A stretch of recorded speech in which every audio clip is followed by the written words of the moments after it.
오늘 하나님께서 우리에게 주신 말씀은 욥기 42장 1절에서 6절 말씀입니다.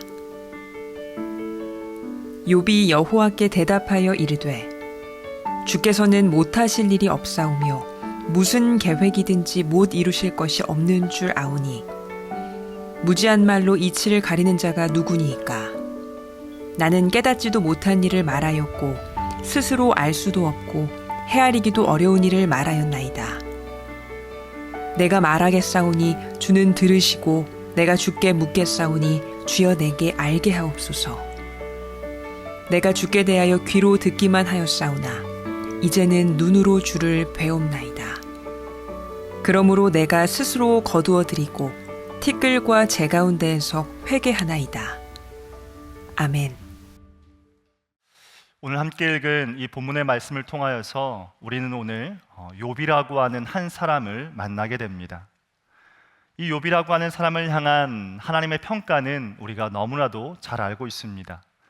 그는 온전하고 정직하여 하나님을 경외하고 악에서 떠난 사람이다 라고 하는 것입니다. 우리 욥기 1장 8절의 말씀을 함께 읽어보겠습니다. 그와 같이 온전하고 정직하여 하나님을 경외하며 악에서 떠난 자는 세상에 없느니라. 아멘. 우리가 알고 있는 욥에 대한 가장 중요하고도 너무나 우리가 닮아가고 싶어하는 그런 부분일 것입니다. 그런 그에게 오늘 한 가지 큰 고난이 찾아왔습니다. 뜻밖의 그의 삶에 찾아온 고난은 그의 인생에 엄청난 고통을 주었습니다. 그는 자신이 가지고 있던 그 많던 재산을 다 잃게 되었고 또 사랑했던 10명의 자녀들이 갑작스런 사고로 세상을 떠나게 되었습니다. 설상가상 자신의 몸에 생긴 피부병은 견딜 수 없을 만큼 큰 괴로움을 주었고 자신의 편에 있던 마지막 한 사람, 자신의 아내마저 그에게 등을 돌리고 그의 곁을 떠나 가버렸습니다. 아마도 욥이라고 하는 사람의 인생의 삶 가운데에서 이토록 큰 재앙은 평생 처음이었을 것입니다. 그때 이 욥의 고통받고 있는 그 소식을 듣고 그를 위로하기 위하여 멀리에서 엘리바스, 빌닷, 소발이라고 하는 3명의 친구가 그를 찾아왔습니다. 욥의 너무나 처참한 모습을 보면서 그들은 욥의 곁에서 함께 울어주었고 옷을 찢고 아파하며 일주일 동안 아무 말 없이 그의 곁을 지켜주는 듯 했습니다. 하지만 이들이 이제 입을 열기 시작했을 때 그 세 친구의 말은 오히려 위로라기보다는 그를 향한 충고였고 그를 향하여 책망하고 있는 모습을 발견하게 됩니다. 네가 의롭지 못해서 고통받고 있는 것이다. 죄 없이 망한 자가 있느냐? 어서 회개해라 라고 그를 다그쳤습니다. 욥의 고난을 시작으로 이 세 친구가 번갈아가며 스스로를 또 서로를 변호하고 있는 가운데 오랫동안 벌인 논쟁의 내용이 욥기 1장부터 37장까지의 내용입니다. 자, 이토록 수많은 이야기들이 지나고 난 이후에 이제 드디어 하나님께서 욥에게 나타나 그와 대화하기 시작하셨습니다. 욥기 42장 1절의 말씀을 이렇게 이야기합니다. 욥이 여호와께 대답하여 이르되. 욥과 하나님이 대화를 하기 시작했습니다. 여러분, 그런데 이 대화의 장소가 어디인지 아십니까? 욥과 하나님이 대화한 장소는요, 폭풍 한가운데였다라고 이야기하고 있습니다. 여러분, 성경에는 하나님을 만났던 많은 사람들의 이야기를 우리가 발견하게 되는데 이 많은 사람들이 하나님을 어디에서 만났는지 우리는 발견할 수 있습니다. 그들이 직접 하나님을 대면하였을 때 그들이 만났던 장소를 성경은 이렇게 이야기하고 있습니다. 하나님은 모세를 만났을 때 그를 불꽃 가운데에서 만나셨다라고 말씀하고 있습니다. 또 이사야 6장에 보면 하나님께서 이사야를 만나셨을 때 환상 가운데서 천사들의 찬양과 영광 속에서 만나셨다라고 말하고 있습니다. 또한 에스겔은 큰 폭풍과 구름 속에서 하나님을 만났다라고 고백하고 있습니다. 중요한 것은 이것입니다. 그들이 폭풍 속에서 천사들의 찬양과 하나님의 영광 중에서 또 구름 속에서 하나님을 만났을 때 그 하나님의 사람들이 보인 반응이 무엇인가라고 하는 것입니다. 어쩌면 세상의 사람들은 그 폭풍 가운데에서 하나님을 만나게 된다면 모두가 무서워 떨 것입니다. 그러나 중요한 것은 이것입니다.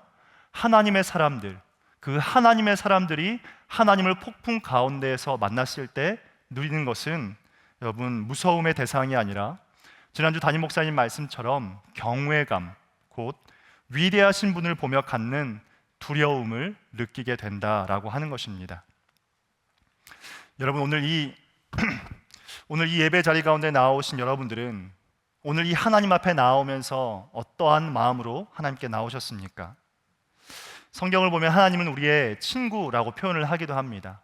때로는 주님이 우리의 아버지라고 표현하고 있고 또 정말 친근하게 아빠, 아버지라고 표현하고 있기 때문에 우리가 하나님을 향하여서 나올 때는 정말로 편안한 마음과 평강의 마음으로 하나님을 대면하고 하나님을 만날 수 있습니다. 그러나 동시에 우리 하나님을 만나는 인생 가운데 중요한 것은 무엇이냐면 하나님은 불꽃 가운데 계시고 하나님은 천사들의 찬양과 영광 가운데 계시고 또 하나님은 폭풍 가운데 계시는 분임을 기억하며 여러분 이 예배 자리 가운데 나오신 여러분들이 여호와 하나님을 향하여 갖는 경외함의 마음을 잃지 않기를 주님의 이름으로 축복합니다. 여러분 욥이 폭풍 가운데 경외함으로 주님을 만났던 것처럼 오늘 하나님이 임재하시는 이 시간 경외함으로 하나님 앞에 나아가는 저와 여러분 되시기를 축복합니다. 자, 그러면 우리가 경외하는 마음으로 하나님 앞에 나아왔을 때 우리가 발견하게 되는 것은 무엇입니까? 오늘 욥은 우리에게 두 가지를 가르쳐주고 있습니다. 첫 번째, 경외하는 자는 하나님의 위대하심을 찬양하게 된다라는 것입니다. 우리 다 함께 2절의 말씀을 함께 읽어보겠습니다.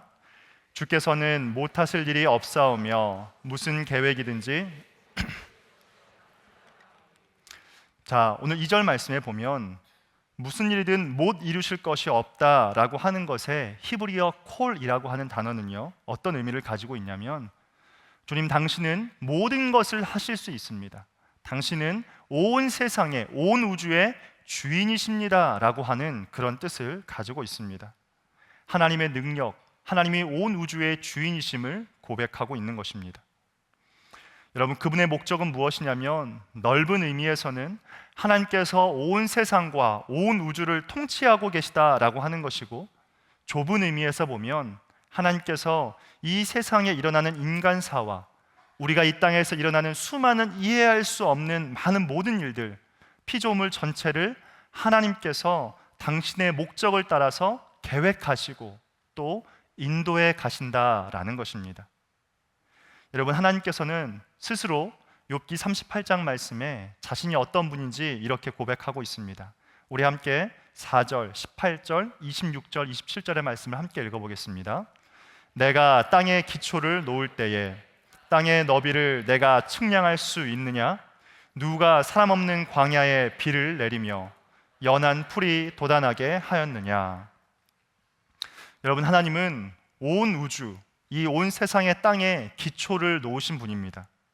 하나님만이 사람 없는 광야에 비를 내리실 수 있는 분이시고 생명이 없는 땅에 풀을 돋아나게 하실 수 있는 유일하신 분입니다. 성경에 하나님이 행하시고 하나님이 창조하신 수많은 것들이 있는데 성경은 창세기 1장 1절 말씀을 통하여 그 모든 것을 담아내고 있습니다. 우리 창세기 1장 1절 말씀을 함께 읽겠습니다.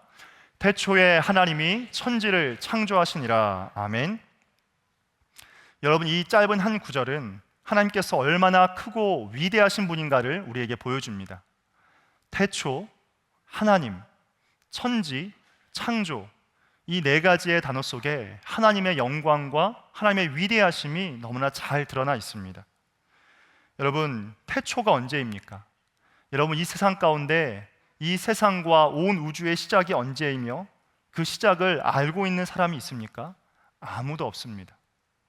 태초에 하나님이 우리가 교회를 다니고 하나님의 말씀 성경을 통하여 하나님을 알아가지만 여러분 이 세상에 하나님에 대하여 모든 것을 온전히 다 알고 있는 사람이 있습니까?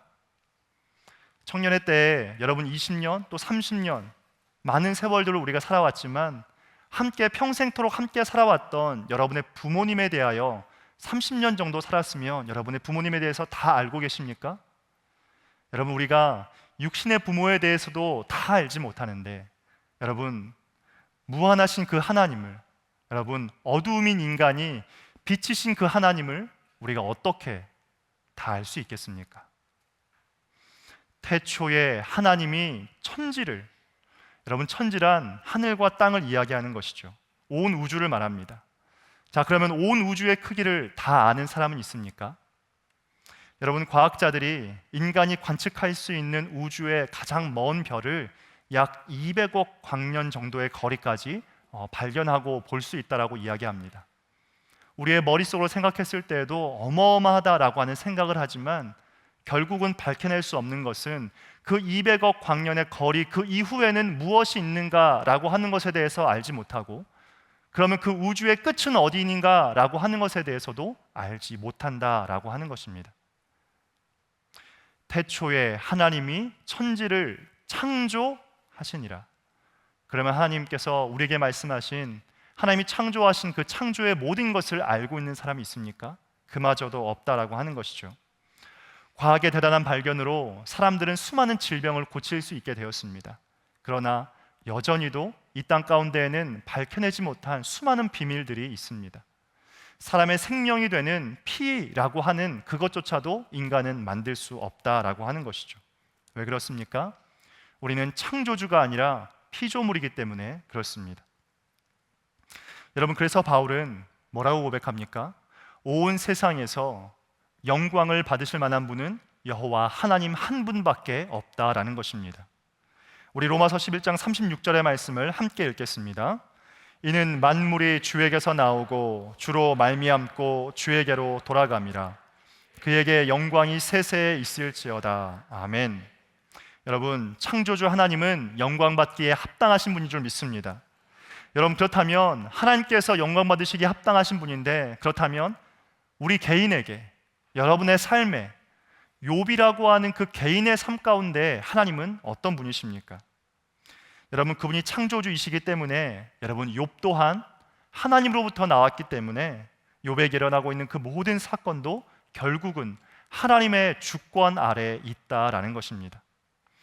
여러분, 욥기 4장부터 31장까지의 내용을 보면 욥이 자신이 당하고 있는 그 고난에 대해서 자신의 친구들과 계속해서 논쟁을 벌이고 있는 이야기들을 우리가 읽게 됩니다. 자, 놀라운 것은 그들이 논쟁을 벌이고 있는 그 분량입니다. 우리가 생각하기에 욥은 한 사람이고 욥의 친구는 세 사람이니까 욥의 친구들이 훨씬 더 많은 변론을 했을 것이다 라고 생각하지만, 정반대를 발견할 수 있습니다. 실상은 욥의 세 친구의 이야기보다 욥이 한 이야기가 훨씬 더 많다라는 것이죠. 욥의 친구들은 욥을 정죄하고 그의 잘못을 낱낱이 가려주기 위해서 211구절의 내용을 사용하고 있습니다. 반대로 욥은 자신의 의로움을 드러내기 위해서 그가 반론하는데 457구절이나 이야기하고 있습니다. 2배 이상 더 많은 이야기를 하고 있는 것이죠. 이 말의 의미는 욥이 하나님께 의로운 자라 칭함을 받기는 하였으나 그 스스로도 자신의 의를 변호하기 위해서 얼마나 힘썼는지를 발견하게 됩니다. 욥은 자신이 지금 당하고 있는 그 고난에 관하여서 이해하지 못했기 때문에 왜 자신의 인생 가운데 이런 일이 일어났는지에 대해서 불평하고 계속해서 원망하고 있는 모습을 우리가 발견하게 되는 것입니다. 자, 그런데 그가 그토록 하나님께 불평하고 원망을 하다가 하나님을 만나게 되었습니다. 하나님과 대화를 시작하였습니다. 그렇게 되자 하나님께서 그에게 이렇게 물어보십니다. 자, 그럼 말해봐라. 네 의가 무엇이냐? 네가 나에게 하고 싶은 너의 변론을 하나도 빠짐없이 한번 다 이야기해보아라 라고 하나님께서 말씀하십니다. 그러자 그때서야 욥이 발견하게 되고 깨닫는 것이 있습니다. 그것이 무엇이냐면, 하나님을 향하여 스스로 의로운 자라 외쳤던 자신의 모든 변론이 무의미하다라고 하는 것을 깨닫게 된 것입니다. 그가 세상에서 이루어지는 모든 일들이 자신이 지금까지 인식하고 있었던 한계를 넘어서 하나님의 선하신 뜻과 그분의 계획과 그분의 목적을 따라서 이루어가고 계신다라고 하는 것을 깨닫고 욥 스스로 하나님 앞에 고개를 숙이게 되는 것입니다. 여러분, 우리도 마찬가지입니다. 여러분, 청년의 때를 살아가면서 우리의 삶에 일어난 이해할 수 없는 수만과 고통들을 우리도 만나게 됩니다. 그리고 우리도 하나님께 묻고 싶은 질문이 너무나도 많이 있습니다. 누군가는 사랑하는 가족을 잃은 것에 대하여 이해할 수 없을 것이고, 또 예상치 못했던 질병이 내 삶에 다가옴으로 말미암아 하나님을 원망하기도 합니다. 또 뿐만 아니라 믿었던 사람에게 배신을 당하거나 때로는 물질적인 어려움을 당한 것 때문에 하나님을 원망하기도 합니다. 그렇다고 우리가 하나님 앞에서 열심히 살지 않은 것도 아니죠. 하나님 보시기 기뻐하는 모습으로 성실하고 진실되고 열심히 삶을 살아갑니다. 그러나 직장의 문이 열려지지 않고, 또 우리 인생의 가장 큰 문제는 무엇이냐면, 여러분, 이 수많은 사건과 일들이 하나씩 하나씩 다가와서 내가 그것을 어떻게 하면 이겨낼 수 있을까 생각도 하기 전에 이 불행들이, 이 고통들이 예고 없이 한 번에 들이닥친다라고 하는 것입니다. 여러분, 혹시 2019년에 다니엘 기도에 오셨던 오은주 집사님이라고 혹시 기억하시는 분 있는지 모르겠습니다. 교회 오빠라고 하는 책을 썼던 이 오은주 집사님과 고 남편 이관희 집사님의 비극은 그들이 결혼한 지 딱 한 달 만에 일어나 찾아왔습니다. 이관희 집사님의 아버지가 갑자기 뇌출혈로 쓰러지셨고, 또 집사님의 딸이 태어난 지 딱 한 달 되었을 때 이 고 이관희 집사님도 대장암 4기 판정을 받았습니다. 아들의 암 소식을 듣고 충격을 받은 어머니가 비극적인 죽음을 맞이하게 되었고, 그것이 다가 아니라 연이어 이 오은주 집사님도 혈액암 4기 판정을 받으면서 견딜 수 없고 감당할 수 없는 고난을 마주해야 했던 것입니다. 여러분, 이처럼 예고 없이 불행이 한순간에 들이닥쳐서 내 개인뿐만이 아니라 가정과 내 삶 전체에 수많은 영향을 끼친다라고 하는 것이죠. 여러분, 그렇다면 여러분의 인생 가운데 그러한 고통의 연속이 다가올 때 여러분, 우리는 뭐라고 이야기합니까? 하나님, 왜 제 삶 가운데에는 이런 고통이 계속되는 것입니까? 제가 조심하고 준비하는데도 왜 이러한 고통을 피해갈 수 없는 것입니까? 아무런 잘못이 없는 사람이, 누구보다 더 성실하고 진실되게 살아왔던 사람이 왜 불치병에 걸리거나 사고를 당하는 것입니까? 아니, 하나님, 오늘 말씀에 나타난 욥처럼 정직하고 온전하여 하나님을 경외하고 악을 떠나가는 그런 사람의 삶을 살아감에도 불구하고 왜 내 삶에는 그런 일이 일어나는 것입니까? 라고 고백할 수 있다는 것입니다. 여러분, 이때 사람이 할 수 있는 고백이 두 가지잖아요. 무엇입니까? 첫 번째는 하나님을 부인하며 원망하기 시작한다라고 하는 것입니다. 두 번째는요, 그러한 고통 속에서도 하나님을 신뢰하고 믿음을 지켜내는 사람도 있다라는 것입니다. 여러분, 오늘 말씀에 하나님의 사람, 하나님이 그토록 사랑했던 욥이라고 하는 이 사람은 뭐라고 고백합니까? 우리가 너무나도 잘 아는 것처럼 그는 이렇게 고백합니다. 주신 이도 여호와시오, 거두어 가신도 여호와시오니 여호와의 이름이 찬송을 받으실지니이다. 할렐루야. 여러분, 어떤 사람이 이러한 신앙의 고백을 할 수 있습니까? 어떤 사람이 고통 중에도 하나님을 높이고 하나님을 찬양할 수 있습니까? 여러분, 여호와 하나님을 경외하는 자만이 그렇게 할 수 있습니다. 여러분, 여호와 하나님을 경외하는 자만이 폭풍 가운데에서 무서움을 느끼는 것이 아니라 여호와 하나님을 경외하며 믿음의 고백을 할 수 있는 것입니다. 우리 잠언 2장 5절의 말씀을 함께 읽도록 하겠습니다. 여호와 경외하기를 깨달으며 하나님을 알게 되리니. 아멘. 여호와 하나님을 경외하는 자가 하나님이 누구인지, 하나님이 얼마나 위대하시고 하나님께서 얼마나 높은 분인지 알 수 있게 되는 것입니다. 여러분, 여호와 하나님을 경외하기를 잃지 않기를 축복합니다. 여러분, 경외하는 마음으로 하나님을 만나게 될 때 우리가 발견하게 되는 것 두 번째는 무엇입니까? 그것은 내가 누구인지를 깨닫게 된다라는 것입니다. 우리 3절의 말씀을 함께 읽도록 하겠습니다. 함께 읽겠습니다. 무지한 말로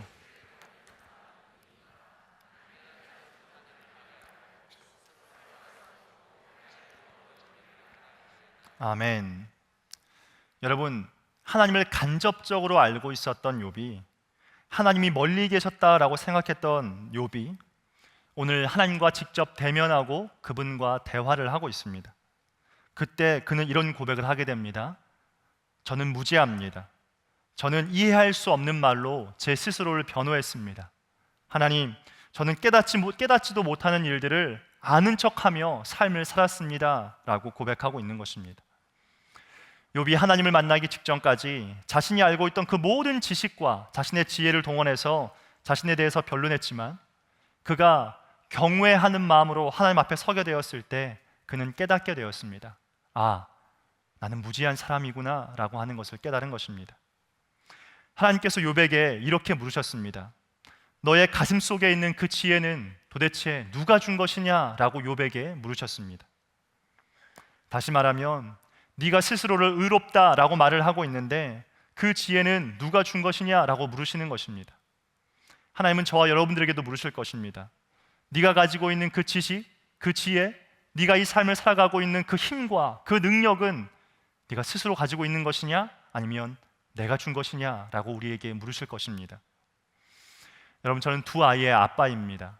이 아이들은 33개월밖에 되지 않았기 때문에 말을 계속해서 배워가고 있고 수많은 새로운 것들을 배워가고 있습니다. 그런데 이 아이들의 모든 것을 배우는 시작이 어디에서 시작이 되냐면 부모에게서 시작되었다라는 것입니다. 부모를 통해서 이 아이들이 말을 배우기 시작합니다. 이 아이들이 무슨 색깔인지 모를 때 부모가 가르쳐주는 것을 통해서 잘못 알고 있던 바른 지식을 깨달아 알아가기 시작합니다. 놀이터에 나아갔지만 놀이터에 있는 놀이기구를 어떻게 사용하는지 모를 때 부모를 통해서 그것을 배우게 됩니다. 이 무더운 여름에 아이들에게 물총을 쥐어주지만 그 물총을 어떻게 사용하는지 모를 때 부모가 그것을 가르쳐줌으로 아이들이 그것을 배워갑니다. 여러분, 이 모든 것이 결국은 부모에게서 배운 것입니다. 여러분, 자녀에게 있어 부모가 중요한 것이 무엇입니까? 아이들은 부모의 말을 배우고 부모가 가르쳐준 대로 놀고 부모가 행동하는 대로 따라하기 때문에 그렇습니다. 여러분, 결국 모든 것은 다 부모에게서 시작되어지는 것이죠. 여러분, 우리의 모든 것이 그렇습니다. 저와 여러분들에게 있는 지식과 지혜와 삶을 살아가는 힘과 그 능력, 이 모든 것은 결국 저와 여러분들을 지으신 창조주이시요 위대하시며 영광스러우신 하나님으로부터 주어진 것인 줄 여러분 기억하시길 바랍니다. 그렇기에 우리가 할 것은 무엇입니까? 우리가 자랑할 것이 아무것도 없는 것이죠. 여러분, 우리가 하나님을 대면하여 보게 될 때 우리 또한 욥과 같이 겸손하게 고개를 숙이며 하나님, 저는 무지합니다 라고 하는 고백을 할 수밖에 없을 것입니다. 자, 여러분, 그러면 이제 우리는 어떻게 해야 하겠습니까? 우리가 하나님을 대면하여 만났을 때 우리가 그 하나님을 경외함으로 그분께 영광을 돌리고 하나님, 저는 무지합니다 라고 하는 신앙의 고백을 했기 때문에 그것으로 끝나면 되겠습니까? 오늘 욥은 그것으로 끝나지 않았음을 우리에게 보여주고 있습니다. 우리 4절의 말씀을 함께 읽어보겠습니다. 내가 말하겠사오니 주는 들으시고 내가 주께 묻겠사오니 주여 내게 알게 하옵소서. 아멘. 여러분, 여기서 주여 내게 알게 하옵소서라고 하는 말에 한글 성경에는 빠졌지만 원문에 가보면 히브리어 나라고 하는 단어가 있는데 이 뜻은 제발이라는 뜻입니다. 다시 말해서 주여 제발 내게 알려주시옵소서라고 지금 고백하고 있는 것입니다. 간절히 부르고 있는 것이죠. 우리가 아는 것처럼 욥은 오늘 인생에서 가장 큰 문제를 만났습니다. 그는 그의 평생을 일해서 얻었던 그 모든 재산을 다 잃었고 자녀 10명을 잃었고 자신의 종들은 모두 죽임을 당했고 심지어 자신조차도 죽지 않을 만큼의 피부병에 걸려 죽지 못해 살아가고 있는 고통 가운데 있습니다. 여러분, 그때 하나님을 만났을 때 어쩌면 하나님, 제가 이런 고통 가운데 살고 있다면 차라리 저를 데려가 주십시오 라고 말하지 않겠습니까? 그러나 오늘 욥은 하나님을 향하여 고통 중에도 고백하고 있습니다. 주여 제발 나로 알게 하여 주시옵소서. 무슨 말입니까? 하나님, 제 안에 있는 무지함을 알게 하여 주시옵소서. 하나님, 저의 연약함을 알게 하여 주시옵소서. 하나님, 제 삶에 다가와 있는 그 고통의 이유와 원인을 알게 하여 주시옵소서. 주여, 내가 주를 더 알게 하여 주시옵소서. 여러분, 하나님을 더 알기 원하고 자신의 삶 가운데 일어났던 그 모든 일들 속에 하나님을 발견한 자가 외쳐야 할 고백은 주님, 제가 더 알기 원합니다 라고 하는 하나님을 향한 제발이라고 하는 간절한 부르짖음입니다. 여러분, 죄인된 인간이 어떻게 하나님을 다 알 수 있겠습니까? 유한한 인간이 무한하신 하나님을 어떻게 알 수 있겠으며, 어둠 속에 있는 인간이 온전한 빛이신 그 하나님을 우리가 어떻게 다 알 수 있겠습니까? 여러분, 18세기를 이성주의 또는 계몽주의라는 말로 불렀습니다. 계몽주의란 어둠에 빛을 비추어서 밝고 현명하게 하는 일이라고 합니다.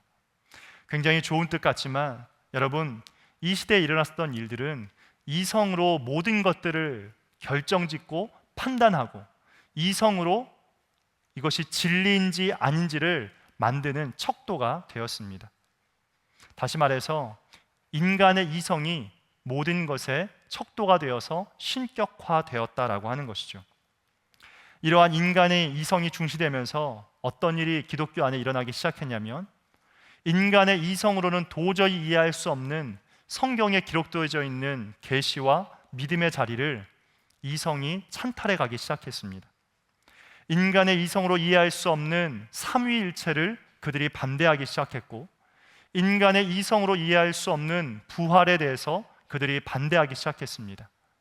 성경에 기록되어져 있는 수많은 기적과 이 이적들 또한 인간의 이성으로는 이해할 수 없기 때문에 그것 또한 부인되었습니다.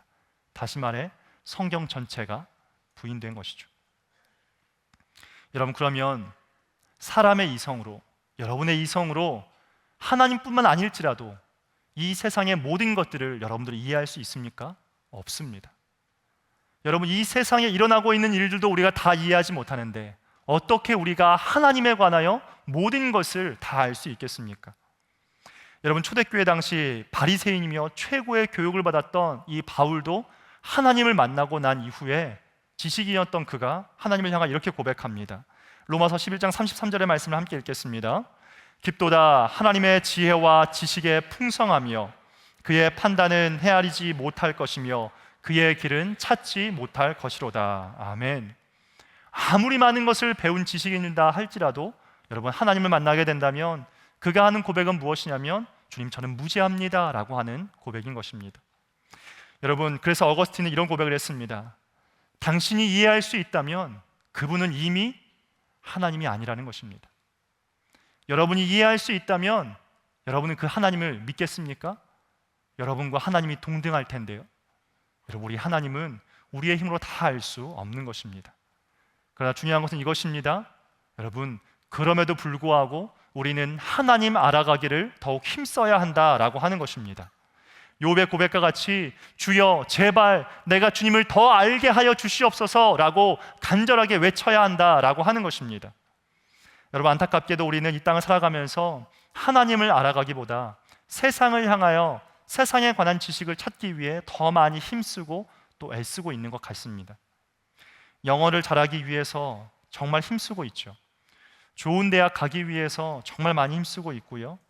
스스로의 스펙을 쌓기 위해 힘쓰고, 돈 버는 방법을 알기 위해서 힘쓰고, 세상의 모든 지식을 알기 위해서 힘쓰고 있는데, 여러분, 정작 가장 중요한 여러분이 진리라고 믿고 있는 그 진리 대신 하나님을 알아가기 위해서 여러분 얼마나 힘쓰고 계십니까? 여러분, 이 세상에서 가장 중요한 게 뭡니까? 진리 아닙니까? 그 하나님께서 여러분의 인생의 진리라고 하신다면 우리가 가장 힘써야 할 것은 하나님이 누구인지를 알아가기 위해 힘쓰는 것 아니겠습니까? 하나님께서 여러분의 인생의 주인이시고 하나님께서 온 우주의 왕이심을 여러분이 인정하고 뿐만 아니라 하나님께서 여러분들의 아빠, 아버지라고 여러분들이 진심으로 고백할 수 있다면, 그럼 우리가 우리의 아빠, 아버지 되시는 그 하나님을 알아가는 것은 너무나 당연하고 너무나 자연스러운 일이 되어야 하지 않겠습니까? 여러분, 혹시 하나님을 내가 너무나도 많이 알고 있다라고 오해하고 있지는 않습니까? 20년, 30년, 50년, 60년 내가 교회를 오랫동안 다녔고 내가 성경을 많이 읽었으니까 내가 하나님을 다 알고 있다고, 충분히 알고 있다라고 여러분 오해하고 있지는 않습니까? 여러분, 이토록 큰 교만이 어디 있겠습니까? 여러분, 우리의 고백은 욥과 같아야 합니다. 무엇입니까? 주여 내게 알게 하옵소서 라고 우리는 고백해야 할 것입니다. 자, 그럼 마지막으로 주님, 내가 주님을 알기 원합니다. 주님, 제발 주님을 더 알아가기 원합니다 라고 고백하며 간절히 찾는 자에게 하나님께서 주시는 열매는 무엇일까요? 그 두 가지를 이야기하고 말씀을 마치도록 하겠습니다. 첫 번째, 우리가 내가 주님을 알기 원합니다 라고 고백하며 간절히 주를 바라볼 때 우리는 귀로만 듣던 그 주님을 만나게 된다라는 것입니다. 우리 5절의 말씀을 함께 읽겠습니다. 내가 주께 대하여 귀로 듣기만 하였사오나 이제는 눈으로 주를 배움나이다. 아멘. 여러분, 우리의 간절한 소망이 무엇입니까? 내가 귀로만 듣던 그 주님을 우리의 두 눈으로 직접 뵙는 것이 우리의 가장 큰 소망이며 가장 큰 기쁨이고 가장 큰 행복 아니겠습니까? 여러분, 하나님이 그토록 입에 바르게 칭찬했고 또 의인이라 불렸던 욥이지만 여러분, 그 욥의 인생을 보면 그가 뭐라고 고백합니까? 그도 하나님을 듣는 인생이었다라고 고백하고 있습니다. 어떻게 들었을까요? 조상들의 교훈과 또 종교적인 전통, 친구들의 말과 신학적인 이론들을 통해서 그가 하나님에 대해서 들었을 것입니다. 그런데 그는 오늘 눈으로 주님을 만났습니다. 다시 말해 그가 육신의 눈으로 하나님을 봤다라고 하는 표현보다 하나님의 살아계심을 직접적인 경험을 통해서 깨달았다라고 하는 것입니다. 귀로만 듣던, 간접적으로 만났던 그 하나님이 이제는 욥의 인생 가운데 경험되어지고 분명하게 보이고, 하나님이 그전에는 희미하게 보였던 그 하나님이 점점 더 선명하게 그의 눈과 그의 삶에 보이기 시작했다라고 하는 것입니다. 하나님을 향하여 가지고 있었던 불완전하고 관념적인 지식이 아니라 경험적이고 하나님을 향한 정확한 신지식을, 새로운 지식을 그가 얻게 되었다라는 것이죠. 여러분, 우리는 하나님을 귀를 통하여 분명히 듣는 것이 확실합니다. 여러분, 믿음이라고 하는 것은 들음에서 시작된다라고 분명히 기록하고 있습니다. 여러분, 그러나 우리는 듣는 것에서 만족해서는 안 됩니다. 우리는 반드시 우리의 두 눈으로 주님을 똑똑히 보아야 할 것입니다. 주님을 경험해야 할 것입니다. 왜 그렇습니까? 믿음이라는 것은 이론이 아니라 실제이기 때문에 그렇습니다. 여러분, 하나님과의 관계를 다시 한번 새롭게 정립할 수 있기를 축복합니다. 여러분, 듣는 믿음으로 시작하지만 그것이 여러분의 인생에 실제적인 믿음이 될 수 있기를 주님의 이름으로 축복합니다. 여러분, 그래서 우리의 고백은 무엇입니까? 끊임없이 이런 고백이 필요한 것입니다. 주여, 내게 알게 하옵소서. 예레미야 29장 13절의 말씀은 우리에게 이렇게 고백하고 있습니다. 함께 읽겠습니다. 너희가 온 마음으로 나를 구하면 나를 찾을 것이요 나를 만나리라. 할렐루야. 우리가 온 마음으로 주를 구하면, 주님, 내가 주님을 알기 원합니다, 주님을 뵙기 원합니다, 듣는 것이 아니라 이제는 주님을 뵙기 원합니다 라고 간절히 구할 때 여러분, 우리는 욥과 같이 주님을 선명하게 만나게 될 것입니다. 여러분, 하나님의 음성을 듣기 위해서 여러분의 귀만 열고 있는 것이 아니라 여러분들의 입술을 열어서 여러분의 두 눈을 펼쳐서 하나님의 말씀인 성경과 주의 뜻을 찾을 수 있기를 축복합니다. 주여, 내게 알게 하옵소서 라고 끊임없이 외칠 때 나타나는 두 번째 결과가 있습니다. 그것은 무엇이냐면 하나님 앞에 참된 회개를 할 수 있게 된다는 것입니다. 우리 마지막 6절의 말씀입니다. 함께 읽겠습니다. 그러므로 내가 스스로 거두어드리고. 여러분, 왜 회개하게 될까요? 욥은 의인이라 칭함받는 사람이었는데 욥이 왜 회개하고 있을까요? 여러분, 우리는 욥을 생각할 때 우리의 머릿속에 있는 욥은 어떤 사람입니까? 정직하고 순전하며 하나님을 경외하고 악에서 떠난 자라고 하는 인식이 우리의 머릿속에 욥이 담고 있는 모습입니다. 어찌 생각하면 욥은 우리와는 조금 다른 인생을 살지 않았을까라고 하는 생각을 참 많이 하게 됩니다. 그런데 욥기 40장을 보면 욥이 어떤 존재인지 나타나 있습니다. 우리 함께 욥기 40장의 말씀에 나타나 있는 욥의 모습을 함께 읽어보겠습니다. 시작. 하나님을 탓하는 자, 자신의 의를 세우려는 자, 넘치는 노를 가진 자. 여러분, 누가 한 말씀인지 아십니까? 하나님께서 욥을 향하여 하신 말씀입니다. 욥은 하나님을 탓하는 자였습니다. 욥은 스스로 자신의 의를 세우려 하는 자였고, 욥은 넘치는 노, 그냥 노가 아니라 여러분 넘치는 노를 가진 자였다고 하나님께서 욥에 대해 말씀하십니다. 우리가 욥을 통해 무엇을 볼 수 있습니까? 여러분, 욥은 의인이었으나 우리와 성정이 같은 사람이었다라는 것입니다. 믿음의 조상으로 불렸던 아브라함도, 이스라엘의 가장 존경받는 왕이었던 다윗도, 그리고 사도 바울도 우리와 성정이 똑같은 사람이라는 것입니다. 여러분, 어떤 사람이든 중요한 것은 이것입니다.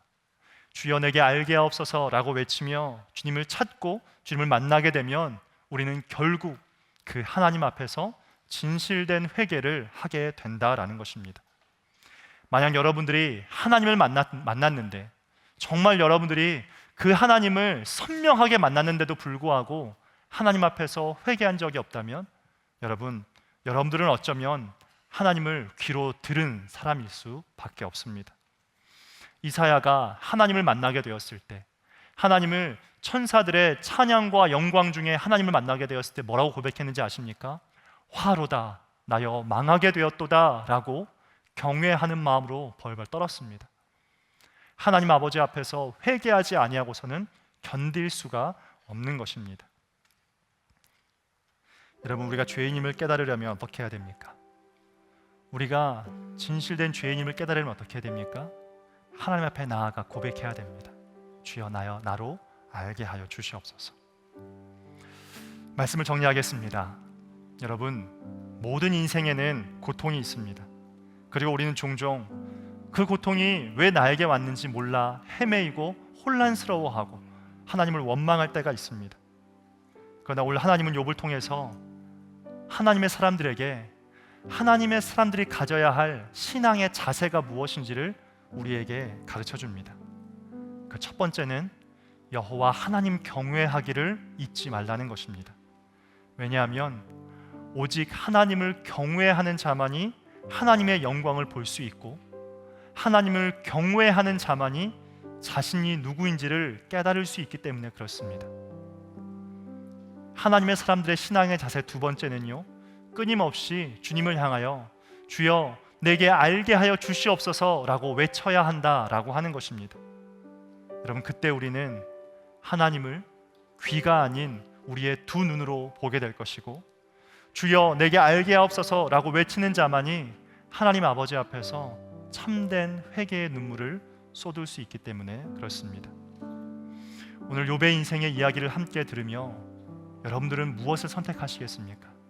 오늘 이 말씀이 여러분의 마음 가운데 하나님 경외하기를 배우고 하나님을 향하여서 간절히 부르짖고자 하는, 하나님을 알고자 하는 그 열망이 생길 수 있기를 주님의 이름으로 축복합니다. 우리 함께 이 시간 욥의 고백, 아까 처음에 함께 불렀었는데요, 함께 찬양하며 기도의 자리로 나아가겠습니다. 철저히 무너진 삶 속에서 하나님 나에게 역사하시고 믿음의 시선을 허락하사 주를 주목하게 하시네. 때로는 견디기 힘들 때도 하나님 언제나 함께 하시며 은혜와 진리에 성령 주사 주만 바라보게 하시네. 내가 봅니다 영원한 주를 봅니다. 귀로만 들었으나 이젠 봅니다. 내가 봅니다 준비한 주를 봅니다.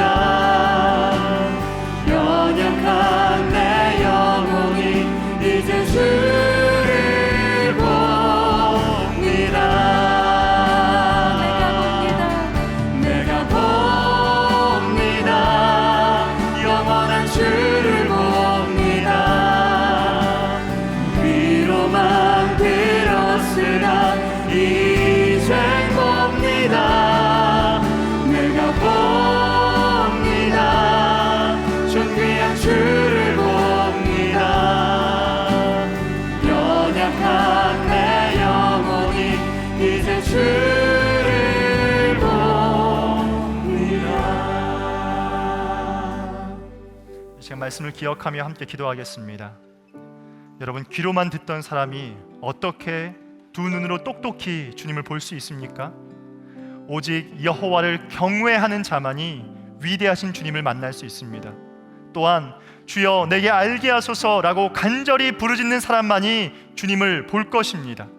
하나님, 이번 한 주간 여호와 하나님을 경외하며 주님을 간절히 찾음으로 말미암아 나의 두 눈으로 하나님을 보는 한 주간의 삶이 되게 하여 주시옵소서. 하나님을 만나는 한 주간의 삶이 될 수 있게 해달라고 우리 다 함께 주님의 이름 한번 부르고 기도하겠습니다. 주여, 할렐루야. 걸어가신 아버지 하나님 감사합니다.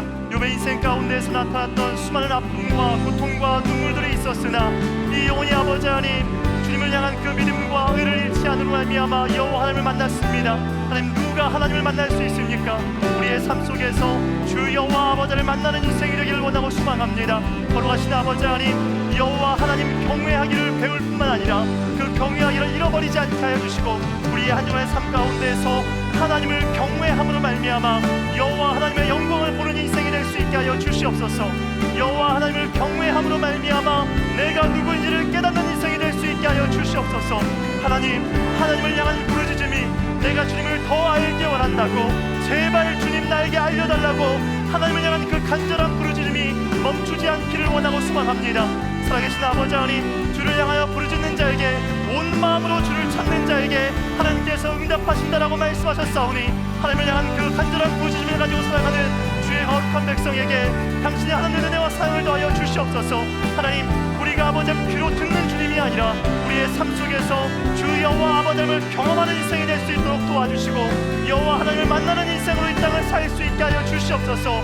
하나님을 만나는 인생은 주 여호와 아버지 앞에서 눈물 흘리며 회개하지 않을 수 없음을 알기에 우리의 두 눈가에 하나님을 만남으로 말미암아 참된 회개를 통하여 눈물을 흘릴 수 있게 하여 주시고 그 회개 속에서 참된 회복과 참된 은혜와 하나님의 살아계심을 우리의 삶 가운데에서 한 주간 경험하는 주의 거룩한 백성 될 수 있도록 은혜 위에 은혜를 더하여 주시옵소서. 이 한 주간의 삶 가운데 하나님을 보기 원합니다, 하나님을 보기 원합니다라고 하는 그 간절한 마음이 우리의 삶의 전 영역 가운데, 우리의 매일매일의 삶과 우리 매일매일의 삶의 그 순간 가운데 가득할 수 있도록 하나님 축복하여 주시옵소서.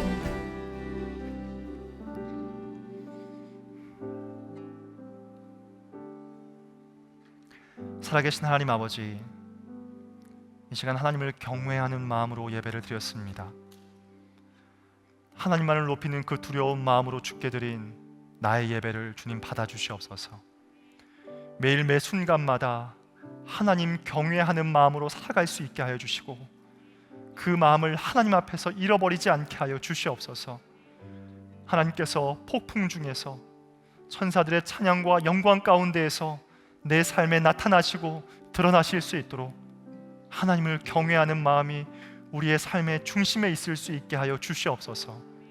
하나님, 하루하루 하나님을 더 알아가는 인생이 되기를 원하고 소망합니다.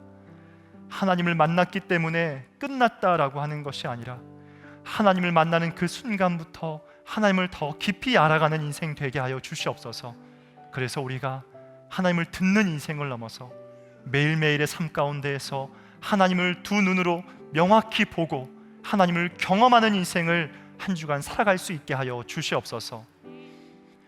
이제는 길이요 진리요 생명 되신 우리 주 예수 그리스도의 은혜와 하나님 아버지의 무한하신 사랑하심과 성령님의 교통하심이, 이해할 수 없는 고통이 와도 하나님 경외하기를 잊지 않고 더욱 간절히 주의 뜻을 찾으며 믿음으로 살아가기 원하는 모든 성도님들 머리 위에 이제로부터 영원토록 함께 하시기를 간절히 축원하옵나이다.